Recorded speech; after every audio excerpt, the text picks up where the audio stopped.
안녕하세요. 2025년 12월 20일 토요일입니다. 오늘은 당신이 공유해주신 배당주 정책 모멘텀 리포트를 함께 좀 깊게 들여다보려고 합니다. 사실 보통 배당주라고 하면, 안전하긴 한데 좀 지루한 투자? 이런 인식이 있잖아요. 안정적인 현금 흐름은 좋은데, 뭐랄까, 큰 성장을 기대하기는 좀 어려운. 그런데 이 리포트는 완전히 다른 이야기를 하고 있어요. 아니다. 2025년 한국의 배당주는 사실상 정부가 설계한 거대한 게임의 주인공이다. 뭐 이렇게 말하는 것 같거든요. 오늘은 그 게임의 규칙이 대체 뭔지, 그리고 당신이 이 게임에 어떻게 참여할 수 있을지 한번 제대로 파헤쳐 보겠습니다. 네, 그 표현이 아주 정확합니다. 이 자료의 핵심은요, 배당주를 더는 개별 기업의 선택 문제로 보지 않는다는 거예요. 대신에 정부, 연기금, 금융 시스템 전체가 한 방향으로 움직이는 아주 거대한 흐름의 결과물로 분석하고 있거든요. 자료에 나온 표현을 빌리자면 배당주가 자본시장 체질 개선의 핵심 수단으로 자리 잡았다는 건데요. 이게 그냥 나온 말이 아닙니다. 그 뒤에는 아주 촘촘하게 짜인 정책적 설계가 숨어 있어요. 그 설계도를 한번 같이 펼쳐보죠. 설계도라니 흥미로운데요? 그럼 그 설계의 가장 기초가 되는 기둥부터 살펴봐야겠네요. 리포트에서 가장 먼저 언급하는 건 역시나 기업 밸류업 프로그램입니다. 요즘 시장에서 가장 뜨거운 키워드죠, 정말. 맞아요. 모든 이야기의 시작점이라고 할 수 있습니다. 정부가 한국 증시의 저평가, 이른바 코리아 디스카운트를 해소하겠다고 나선 건데 그 핵심 타겟이 바로 PBR, 그러니까 주가 순자산 비율이 낮은 기업들이에요. 아, 회사가 가진 자산 가치에 비해서도 주가가 싸다, 뭐 이런 뜻이죠. 네, 맞습니다.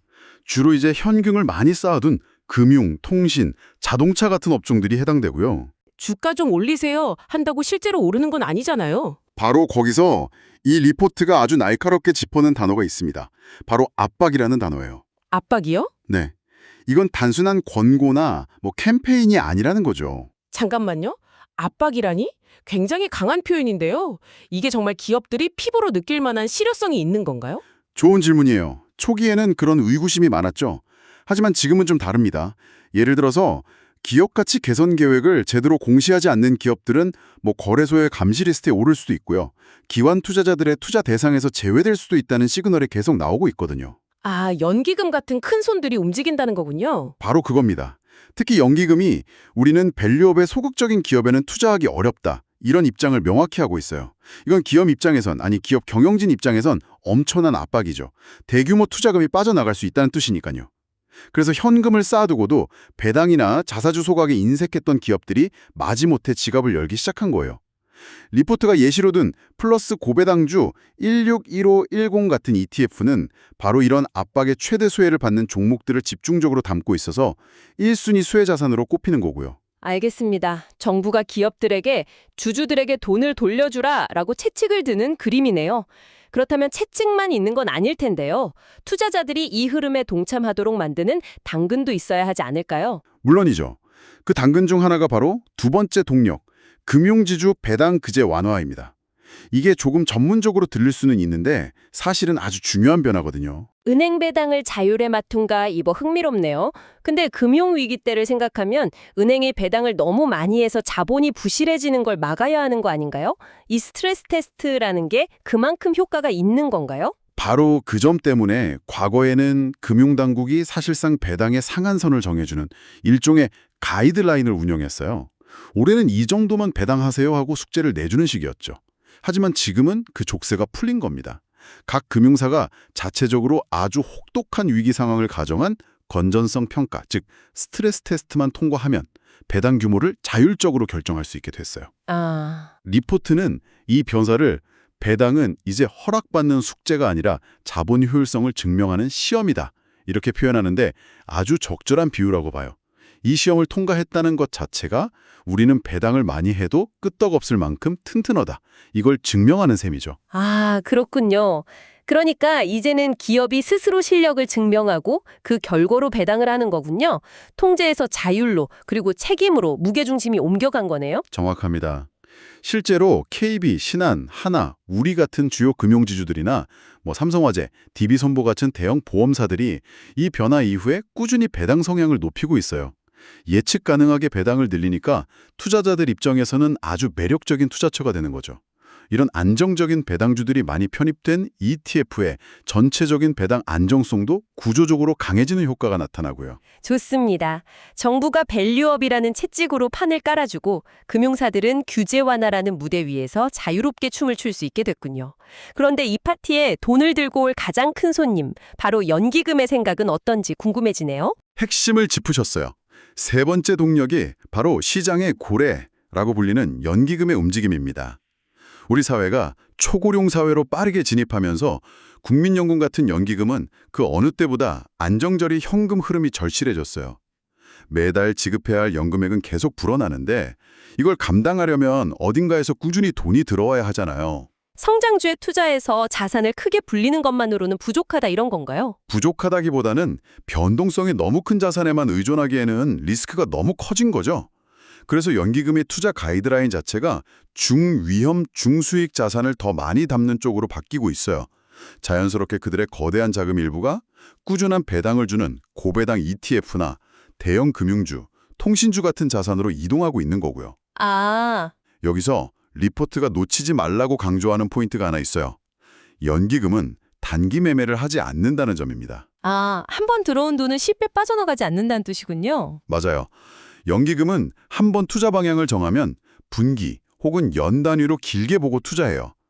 이렇게 묵직한 돈이 시장에 들어와서 버텨주니까 관련 자산의 가격이 급락할 때 아주 강력한 지지 기반, 일종의 안전판 역할을 해주는 거죠. 시장 전체가 흔들릴 때도 든든하게 받쳐주는 힘이 되는 거군요. 정부의 채찍, 금융사의 자율, 그리고 연기금의 묵직한 돈까지 정말 여러 방향에서 배당주를 밀어주는 구조네요.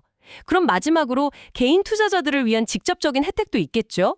네 번째 동력, 세제 혜택 이야기네요. 네, 이건 개인 투자자들이 배당 자산을 더 적극적으로 사도록 유도하는 아주 직접적인 당근책입니다.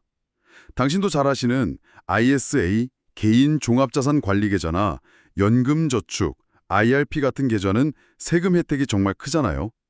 이 절세 계좌 안에서 고배당 ETF에 투자하면 배당 소득에 대한 세금을 크게 줄이거나 아예 나중에 연금으로 받을 때까지 미룰 수 있어요. 예를 들어 일반 계좌에서 100만 원 배당을 받으면 15.4%, 그러니까 15만 4천 원을 세금으로 내야 하지만 ISA나 연금 계좌에서는 그 세금을 아낄 수 있다는 거군요. 바로 그거죠. 세후 수익률에서 엄청난 차이가 나는 거예요. 리포트는 이걸 단순히 절세 팁으로 설명하지 않아요. 그보다는 개인이 배당을 통해 안정적인 노후 소득 파이프라인을 만들어라 라는 정부의 명확한 정책적 메시지로 해석하고 있어요. 성장주 투자와는 결이 다른 정책이 권장하고 밀어주는 정책 친화적 자산이라는 점을 부각하는 거죠. 지금까지 네 가지 동력을 살펴봤는데 정말 톱니바퀴처럼 맞물려 돌아가는 느낌입니다. 그런데 리포트는 여기서 그치지 않고 아직 실현되지 않았지만 거의 확실시되는 미래의 강력한 한 방이 남아있다고 하더군요. 바로 배당소득 분리과세 확대 논의입니다. 이건 만약 실현된다면 시장의 판을 완전히 바꿀 수 있는 그야말로 게임 체인저가 될 수 있는 카드예요. 현재는 연간 금융소득이 2천만 원을 넘으면 근로소득 같은 다른 소득과 합산해서 최고 49.5%에 달하는 높은 세율의 종합소득세를 내야 하거든요. 와, 배당을 많이 받을수록 세금 부담이 기하급수적으로 늘어나는군요. 그렇죠. 그래서 고액자산가들 사이에서는 배당은 많이 받아봤자 세금으로 다 뺏긴다. 그러니까 배당 이꼬르 세금 손해라는 인식이 아주 강했어요. 그런데 이걸 다른 소득과 합치지 않고 상대적으로 낮은 세율로 따로 떼서 과세하자는 게 분리과세의 핵심입니다. 리포트에 따르면 이 부분은 여야 간에도 어느 정도 공감대가 형성되어 있어서 실현 가능성이 꽤 높다고 해요. 이게 시행되면 배당주 투자에 대한 인식이 정말 180도 바뀔 수 있겠네요. 세금 걱정 없이 투자할 수 있으니까요. 정확합니다. 리포트는 이 가능성을 아주 재미있는 표현으로 설명해요. 바로 정책 콜옵션이라고요. 콜옵션이요? 주식 옵션에서 따온 말이군요. 네, 맞습니다. 미래의 특정 시점에 자산을 살 수 있는 권리가 콜옵션이잖아요. 이와 마찬가지로 이 배당소득 분리과세라는 정책이 실현될 경우 고배당 ETF 같은 자산의 가치가 지금보다 한 단계 더 도약할 수 있는 잠재적 권리를 이미 가지고 있다는 의미예요.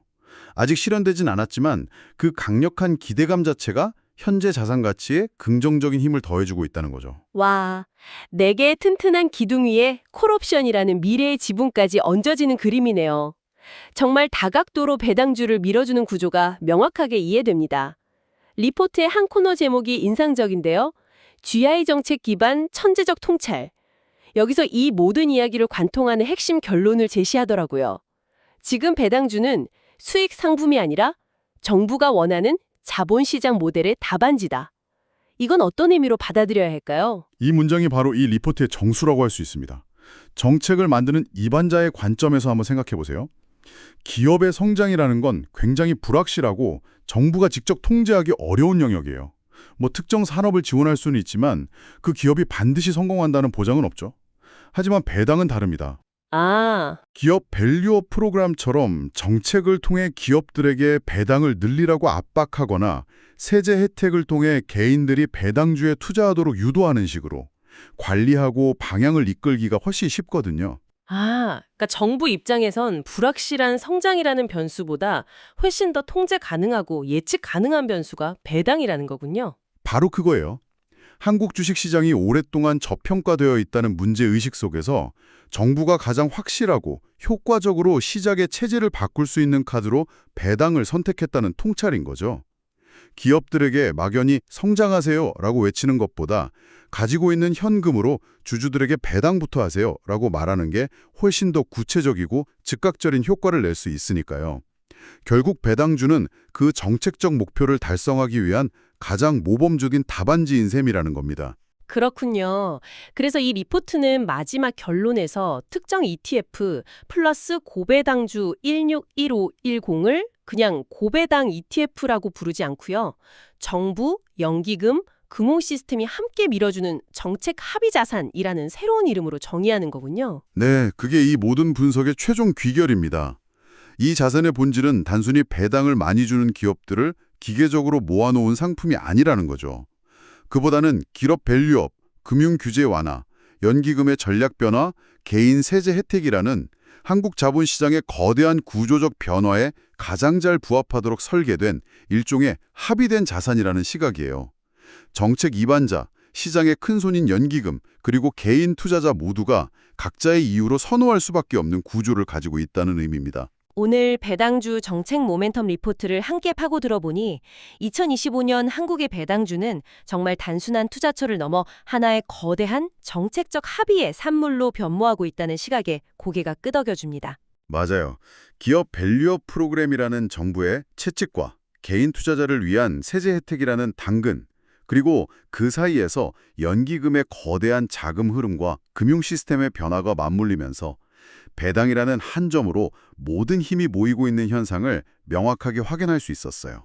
이 자료들을 바탕으로 깊이 이야기 나눠본 것처럼 이제 배당 투자는 단순히 개별 기업의 수익률 숫자만 보는 것을 넘어서 그 뒤에 있는 거대한 정책의 흐름과 구조를 읽는 것이 훨씬 더 중요해진 것 같습니다. 여기서 한 걸음 더 나아갈 질문을 던지면서 마무리하고 싶네요. 이 리포트는 정책이 기업을 외부에서 밀어주는 관점에 집중했습니다. 그렇다면 만약 기업들이 이 흐름을 더 이상 수동적인 압박으로만 받아들이지 않고 글로벌 자본을 유치하기 위한 스스로의 핵심 경쟁력으로 인식하고 변화를 주도하기 시작한다면 어떻게 될까요? 정책 입안자들이 처음 그렸던 그림보다 훨씬 더 빠르고 큰 규모의 변화가 일어날 수도 있지 않을까요? 이 질문을 당신만의 생각으로 한번 채워보시는 것도 흥미로울 것 같습니다.